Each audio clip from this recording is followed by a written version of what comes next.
In the previous 3 episodes, we've been looking at passages in Jewish and Christian Bibles that homophobes bring up to support the claim the Bible condemns homosexuality.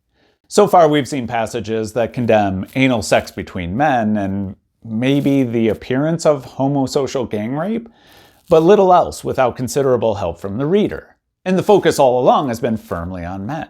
Nobody seems to care about lesbians. Women haven't even come up.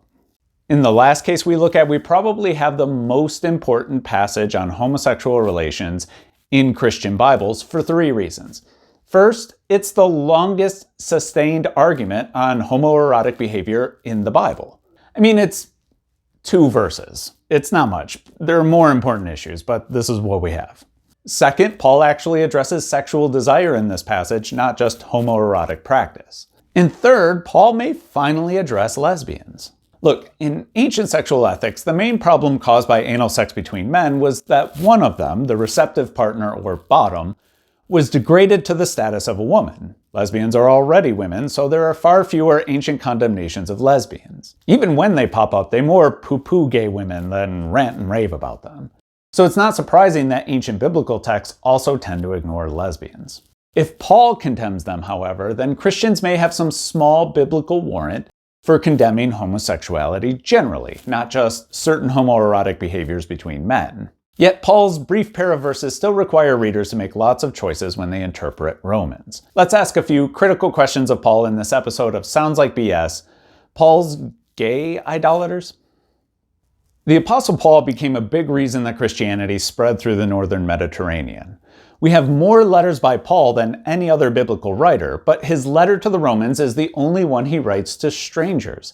He didn't found the church in Rome, so he's got to get these people to listen to him. I mean, who's this Paul guy? He didn't even know Jesus. So after a longer than normal introduction, Paul begins to criticize non-Jewish philosophies that claim there was only one God, like his audience would, but continued to worship at all the various temples as if there were many gods, maybe viewing Saturn and Juno and the rest as manifestations of the one true divinity. Paul doesn't like the conflict between their theology and their practice, and he finishes his criticism with some force. Therefore, God handed them over to impurity in their heart's desires, from which to dishonor their bodies among themselves, whoever exchanged the truth of God for the lie. And they worshipped and served the creation rather than the Creator, who is blessed forever. Amen. From Paul's Stoic influence perspective, bodily desires are something to be controlled, overcome, conquered. If God handed them over to impurity, they are under impurity's power, not their own. And then Paul illustrates what he means. Because of this, God handed them over to dishonorable passions. For both their females exchanged the natural use for that which is contrary to nature, and likewise the males also, having left the female's natural use, were inflamed in their desire for one another. Men acted shamefully with men, and they received in themselves the fitting recompense for their error. Here, modern opponents of homosexuality find the most full-throated objection to homoerotic behavior in the New Testament as something contrary to nature, shameful, dishonorable, and useless. More importantly, Paul finally brings up women. 40 years ago, John Boswell began to question the anti-gay reading of Romans. Now, not many scholars make the same interpretive choices he made, but Boswell highlighted that readers do make choices when reading this short passage. For example, he drew attention to how loaded the translation unnatural or contrary to nature is, especially with the eventual development of natural law theory about a millennium after Paul. Boswell highlights that in Paul's context, acting contrary to nature is not necessarily evil or even bad.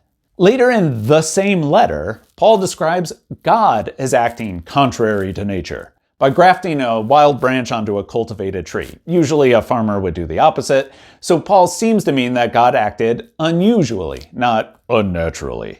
Boswell takes this to mean that the sexual activity Paul describes is simply unusual, out of the ordinary, but not necessarily bad.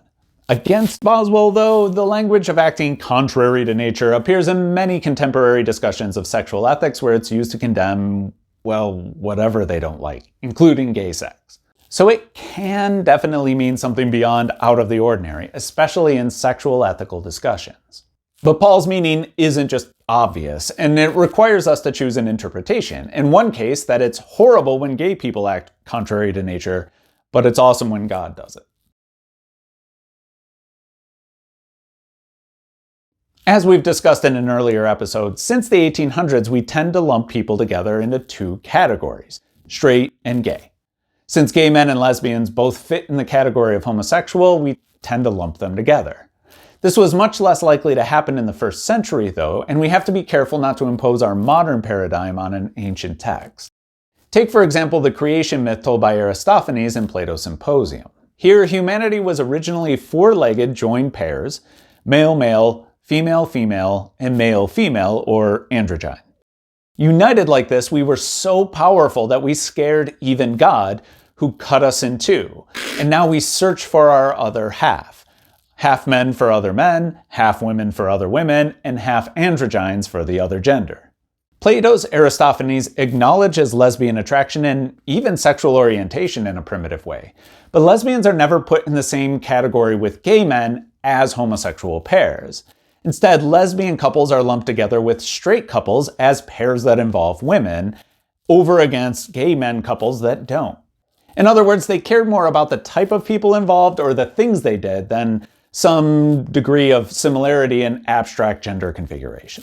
All of which is to say, just because Paul discusses gay men doesn't mean the women are lesbians. Let's look at what he says again. Notice that Paul is never explicit about women engaging in homoerotic behavior. He just compares them to men who do. So what else could he be talking about? Consider women having straight anal sex, possibly on the giving end using a strap-on, but more likely on the receiving end with a man's penis. Such an act exchanges the natural use of their vaginas for a use of their anuses that is contrary to nature. Strangely enough, Paul's grammar and the fact that physis can be a euphemism for a vagina in Greek culture allows an alternative translation. Their females exchange the natural use for what is next to the vagina, namely the anus. Meanwhile, men who engage in sex with other men have likewise also engaged in anal sex, this time with other men. So the similarity could be that both are having anal sex. Paul could comment on what they're doing and that both groups involve men, not on their degree of gender similarity. Such a reading keeps the focus on the men, where it usually is, and focuses on behavior rather than a gender matrix. If this is what Paul meant, then lesbians are never condemned in the Bible. One problem with that reading is Paul's audience, Romans. How would people from the city of Rome hear Paul? As scholars like Judith Hallett and Diana Swancutt point out, Rome was beginning to feel threatened by non-heteronormative women right around the time Paul writes to a congregation there. A few decades after Paul, the poet Martial creates a cast of queer women in his epigrams. One named Bassa seems to be perfectly feminine and chaste, never seen in the company of men because, he discovers, she prefers to have sex with women. Juvenal, meanwhile, in a move we could call the Ahmadinejad, simply has a woman named Laronia falsely deny that oral sex ever happens between women, unlike men. Juvenal just can't imagine a woman who would want to please another woman. Martial portrays lesbians as possessing a deceptive feminine virtue or even outperforming their husbands with women in bed. Unlike most other cultures, lesbians were a topic of concern in Rome, so it is possible that Paul's audience would understand him as criticizing lesbians, even if Paul isn't explicit about it. It depends on whether you choose to take Paul's Roman context into account or not. Paul definitely criticizes men who engage in homoerotic behavior, and even underlines their desire for one another. Men inflamed with passion for other men. So it's not just behavior he criticizes, but attraction too, or at least the character of their attraction. Again, from Paul's Stoic influence perspective, having any desire and being inflamed with passion for anything is bad. A man who was burning with desire for a woman, even his wife, lacks self-control, so he's acting foolishly, not like a man. He may be straight, but his orientation isn't the point. His lack of self-control is. The same criticism applies to the men Paul describes here. So there's something about the passionate, irrational nature of their attraction that seems to rub Paul the wrong way, instead of or in addition to the objects of their attraction. Since Paul's cultural context helped us understand his reference to the women a bit better, does Paul's cultural context help us understand Paul's problem with the men? It may be a good idea to return to Simon Headland's description of sexual ethics in Roman culture to better understand what these men desire. There was the active, penetrating masculine partner and the feminine, passive, penetrated partner. To be penetrated was considered inferior, not physically enjoyable to men, and homosexual anal penetration was treated as an aggressive act demonstrating the superiority of the active to the passive partner. Such a subordination was also, in varying degrees, expected of slaves, prostitutes, non-citizens, and freed slaves. From Paul's point of view in Roman culture, to penetrate was intended as an act of aggression, a show of dominance. The bottom's inability to resist Roman power was the point. Homoerotic sex between men in Roman culture was less Mitchell and Cam from Modern Family and more like if Harvey Weinstein was in The Guys.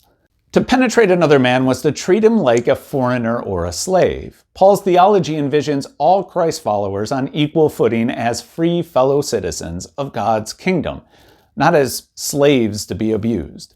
If this sort of abusive sex was happening among Christians, it would reestablish social hierarchies, putting one Christian literally beneath another. When Romans pictured sex between men, they often pictured forced degradation, not sex between consenting adults, and certainly not ones in loving, committed relationships.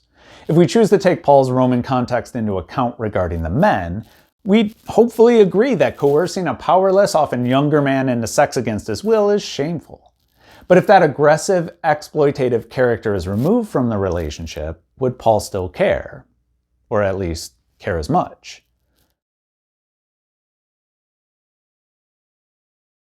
Okay, let's assume Paul is talking about gay people.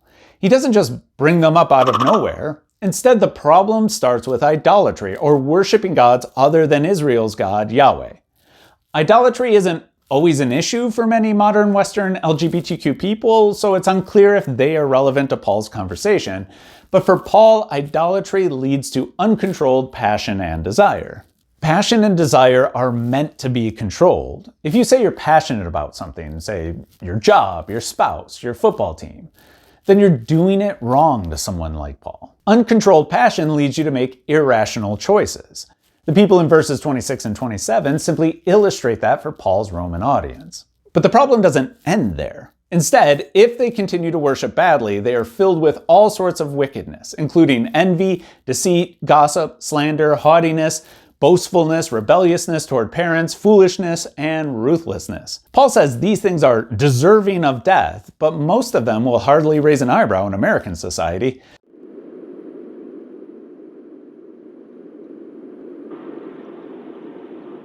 But Paul says those vices are further down the line from idolatry and whatever he's talking about in verses 26 and 27.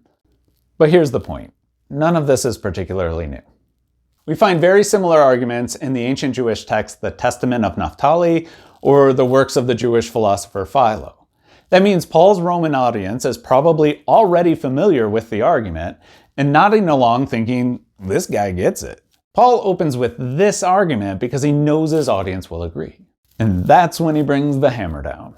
What Christian homophobes almost always overlook is the concluding passage of Paul's argument. Therefore, you have no excuse, whoever you are, when you judge others. For in passing judgment on another, you condemn yourself, because you, the judge, are doing the very same things. You say, we know that God's judgment on those who do such things is in accordance with truth.